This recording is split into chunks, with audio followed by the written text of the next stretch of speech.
شهدت منطقة عين شمس مأساة إنسانية مؤلمة بوفاة الطفل حمزة يبلغ من العمر 13 عام بعد تناوله وجبة من الشعرية سريعة التحضير. وبعد المقرمشات في واقعة هزت مشاعر أسرة وأهالي المنطقة، ودخلت على أثرها جهات التحقيق والأجهزة الأمنية لمتابعة الملابسات. وبحسب رواية والده أدى حمزة صلاة العشاء في المسجد ثم حضر درسا لتحفيظ القرآن، وبعد عودته للمنزل تناول وجبته المفضلة من الشعرية والمقرمشات، لكنه لم تمر نصف ساعة حتى بدأ يشعر حمزة بالألم حاد في البطن مع قيء شديد وتعرق وضعف عام. وصفه والده بأنه كأن سما يسري في جسده.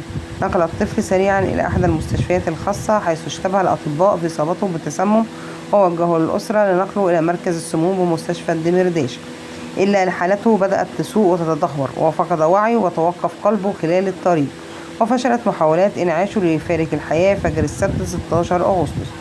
وأفادت أسرته بأن التحاليل لم تظهر وجود أي مخدرات أو مواد محظورة، بينما أمرت النيابة العامة بتشريح الجثمان للوقوف على السبب الدقيق للوفاة، إلى جانب فحص بقايا الأطعمة التي تناولها الطفل بالمعامل المختصة. كما أغلقت أجهزة الأمن أحد المحافل التي اشترى منها المنتجات محل اشتباه تنفيذا لتعليمات وزارة الداخلية لحين ظهور نتائج الفحوص.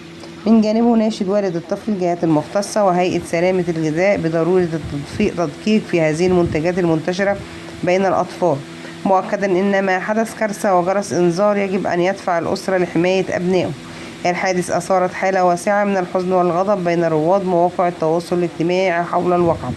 وكتب عادل ممدوح: حادثة محزنة للغاية، طفل فقد حياته بسبب المكرونة سريعة التحضير، أرجوكم امنعوا أولادكم من تناولها، القصة حقيقية ومنقولة عن والد الطفل ربنا يرحمه.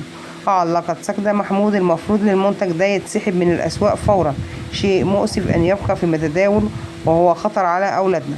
بينما قال أحمد شمس الدين: أرجو من كل الأسر الامتناع تماما عن إدخال الشعرية سريعة التحضير والمقرمشات في البيوت، فقدنا طفل بسببه، الحذر واجب. وطرح تنور عادل تساؤلا: من أين تأتي خطورة هذه المنتجات؟ لطالب الجهات المعنية أما بمنعها نهائيا أو توضيح حقيقتها للناس، لأنها أصبحت وجبة أساسية لدى كثير من الأطراف. بينما كتب محمد عبد الغني: دي مش أول مرة نسمع عن أضرار الشعرية سريعة والمقرمشات، لكن للأسف الناس مش بتاخد بالها، لازم يكون في رقابة حقيقية ومصانع تلتزم بالمواصفات، مش معقول نخسر عيالنا بسبب وجبة ب10 جنيه.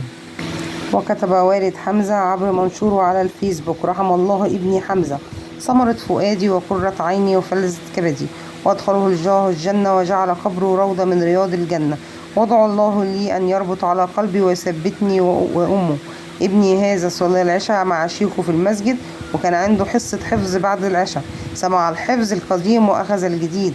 كان يحب أن يأكل الأندومي والمقرمشات وأكلها، وبعد إن عاد من الحفظ وبعد نصف ساعة رجع ما في معدته، وظل يصرخ كأنه في بطنه سما خام وتعرق عرق شديد، وفقد كل قوته مع أنه كان قوي جدا.